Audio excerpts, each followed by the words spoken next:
O governo voltou atrás e confirmou que o Brasil ainda enfrenta o avanço do novo coronavírus. Enquanto isso, a vacina da Universidade de Oxford, no Reino Unido, uma das mais promissoras até o momento, começou a ser testada em São Paulo e no Rio de Janeiro. Os estados também anunciaram novas medidas de flexibilização da quarentena.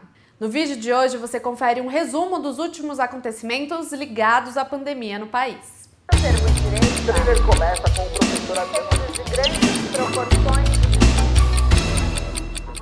Na semana passada, os técnicos do Ministério da Saúde tinham sinalizado que o Brasil caminhava para um platô na curva de contágio da Covid-19, o que indicaria uma estabilização no número de novos casos confirmados e uma queda no de óbitos pela doença. No entanto, durante uma das coletivas de imprensa desta semana, eles voltaram atrás e admitiram que o país ainda enfrenta um quadro de avanço do novo coronavírus. A gente tinha falado na semana anterior que parecia que a curva tenderia a uma certa estabilização ou uma diminuição dos números de casos. A gente vê que nesta semana nós tivemos um aumento significativo de casos novos, né? Entre a semana 24ª e a 25ª. Nesse caso, a gente vê o número de evolução de óbitos, que, de novo, né, a gente tinha na semana, até a semana 24, nos parecia que havia um platô, por assim dizer, né, um platô com relação ao crescimento do número de óbitos. Houve um aumento nesta semana, entre a 24ª e a 25ª. Ainda segundo o Ministério, houve um crescimento na curva de contágio entre a segunda e a terceira semana de junho, e a média diária semanal passou de 25.381 para 31 mil novos casos. Atualmente, o país registra 1.233.147 infectados e 55.054 vítimas da Covid-19. Pais, filhos, irmãos e amigos que não resistiram à doença. Os números são do consórcio feito pela imprensa. E no ranking mundial de infecção, nós somos o segundo, atrás apenas dos Estados Unidos. E para lidar com esse quadro difícil que não dá sinal de melhora, o Ministério da Saúde anunciou que pretende testar 46 milhões de brasileiros, ou 22% de toda a população.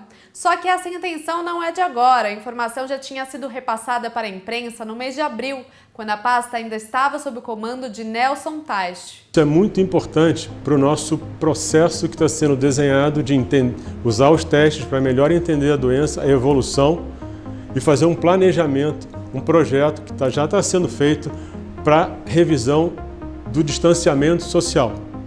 O número anterior era de 24 milhões, a gente passa de 24 milhões para 46, que é um número bem significativo. Falando agora sobre a flexibilização da quarentena, em São Paulo, o governador João Dória anunciou a retomada da educação pública e privada para o início do mês de setembro. A medida vale tanto para as escolas quanto para o ensino técnico e superior, mas há requisitos para que isso aconteça. Todas as cidades do estado devem cumprir um período de 28 dias na fase 3 de reabertura na cor amarela, só que até agora nenhuma alcançou esse quadro. Além disso, neste primeiro momento, só 35% dos alunos de cada instituição poderão voltar de forma presencial e ficará a cargo da escola decidir qual será a melhor estratégia para cumprir com esse total, seja promovendo um rodízio entre os estudantes ou priorizando determinadas turmas, como a do ensino médio. Já no Rio de Janeiro, o estado está na fase 2 das medidas de flexibilização. Ao todo, são 6, que devem ser avaliadas a cada 15 dias.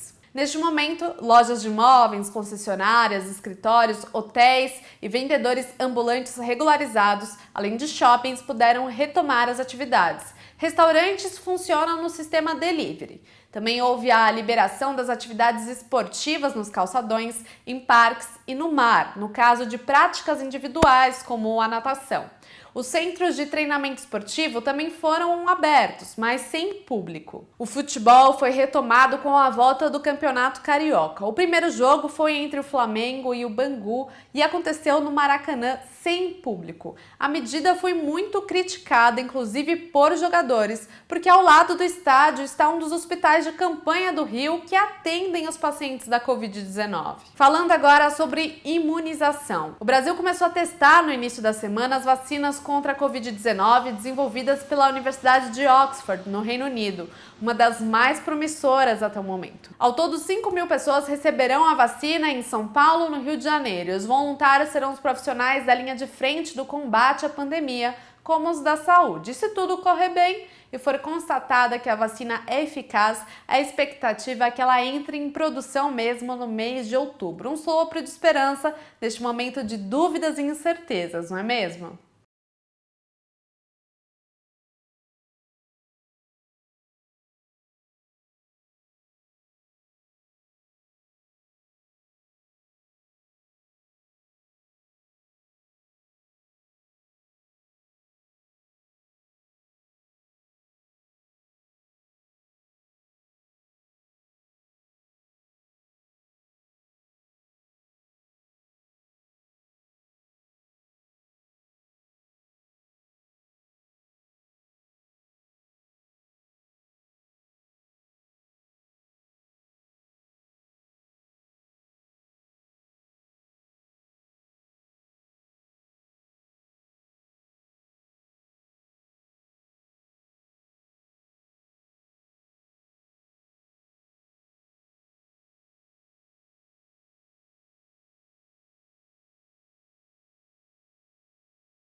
Isso é poder. Lazer, cultura, diversidade, aprendizado, bem-estar, diversão, protagonismo, economia, com causa.